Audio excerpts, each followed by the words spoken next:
Bismillahirrahmanirrahim. Assalamualaikum warahmatullahi wabarakatuh. Perkenalkan, nama saya Nursian Hasan, mahasiswa aktif semester 3 Program Studi Ilmu Gizi, Fakultas Kesehatan Masyarakat, Universitas Gorontalo. Di sini saya ingin menjelaskan mengenai kadar lemak atau bagaimana analisis pada kadar lemak mata kuliah analisis bahan makanan dengan ibu pengajar yaitu Ibu Nazma. Nah, di sini kita akan belajar bersama-sama mengenai kadar lemak.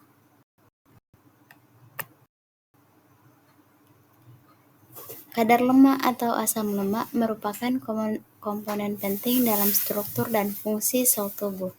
Mereka berperan sebagai sumber energi, komponen struktural membran sel, dan pengatur metabolisme. Asam lemak juga berpengaruh pada kesehatan seperti mengatur kadar kolesterol, mengurangi resiko penyakit jantung, dan juga mendukung pertumbuhan sel. Kadar lemak ini menjadi persentase lemak dalam tubuh yang diukur berdasarkan berat badan. Kadar lemak yang seimbang sangat penting untuk menjaga kesehatan. Kemudian kadar lemak ini berkontribusi terhadap nilai gizi serta kesehatan manusia. Nah, salah satu pangan yang mengandung lemak dan asam lemak yaitu jagung. Jagung merupakan sumber karbohidrat yang kaya akan lemak dan juga merupakan sumber energi. Nah, lemak dalam jagung ini terutama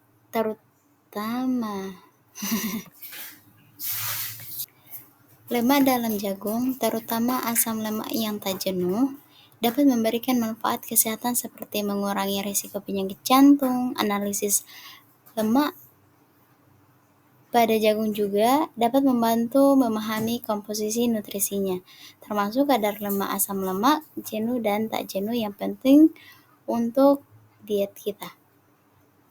Kemudian ada jenis-jenis dari asam lemak sendiri atau jenis-jenis dari lemak seperti lemak tubuh, lemak visceral, lemak subkutan. Nah, di sini kita bisa mengetahui bahwa lemak itu berbeda-beda dan kita juga bisa memahami bahwa tidak semua jenis lemak itu berbahaya bagi tubuh, tetapi ada juga yang positif untuk tubuh. Nah, klasifikasi kadar lemak ini ada tingkatannya.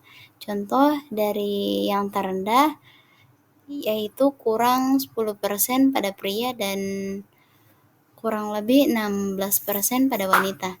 Sedangkan untuk batas normal 10-20% untuk pria, sedangkan untuk wanita 16-23%. Sedangkan kadar lemak tinggi yaitu dari 21-30% untuk pria dan juga wanita yaitu 24-30%. Nah, di sini juga ada kadar lemak yang sangat tinggi yaitu lebih besar daripada 30% pada pria dan juga wanita. Nah, kenapa bisa terjadi kadar lemak itu bisa karena adanya faktor yang mempengaruhi kadar lemak itu sendiri, mulai dari genetika, faktor keturunan, juga bagaimana pola makan kita dalam mengkonsumsi kadar lemak itu sendiri, kemudian aktivitas sehari-hari yang telah kita lakukan itu juga bisa mempengaruhi kadar lemak yang ada dalam tubuh kita, serta bagaimana proses terjadinya hormon, faktor usia, semakin tinggi usia, semakin tinggi pula kadar lemak yang ada pada dalam tubuh kita. Dan juga jenis kelamin setiap orang itu bisa mempengaruhi kadar lemak itu sendiri. Nah, bagaimana cara kita menentukan kadar lemak? Ini kita bisa menggunakan 4 metode yang telah saya temukan pada jurnal yang telah saya telusuri. Yang pertama itu metode hidrostatik, kemudian metode dual energi X-ray absorptiometry, kemudian metode bioelektrik, dan juga metode pengukuran lipatan kulit.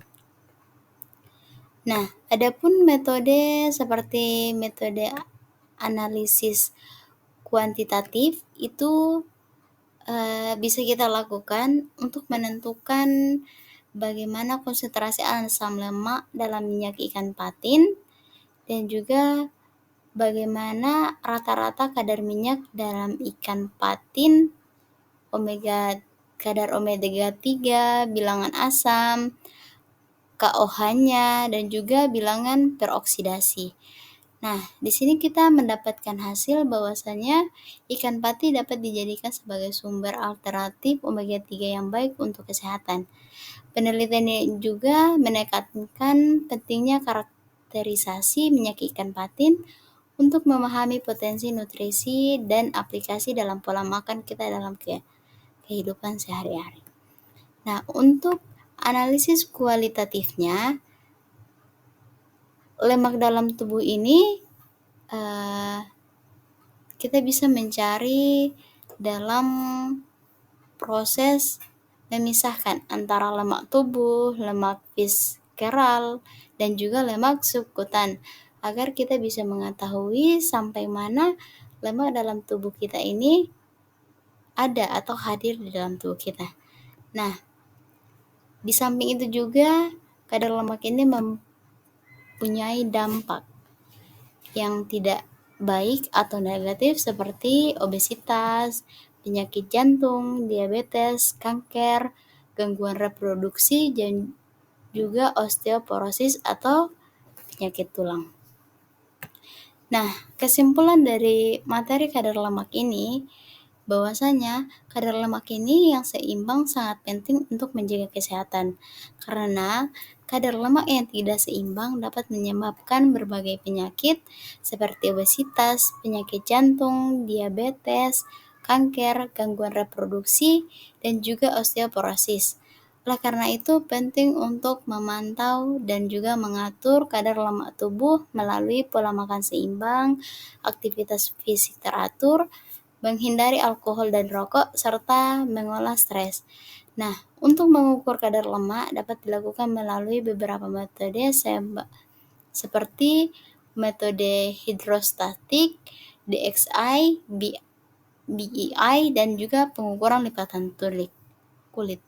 Nah, untuk menjaga kadar lemak yang seimbang dapat membantu mencegah penyakit dan juga meningkatkan kualitas hidup. Pastikan kita semua mempunyai kadar lemak seimbang untuk menjaga kesehatan tubuh kita sendiri. Nah, terima kasih dari saya. Kurang dan lebihnya saya mohon maaf. Wabillahi taufiq walhidayah. Wassalamualaikum warahmatullahi wabarakatuh.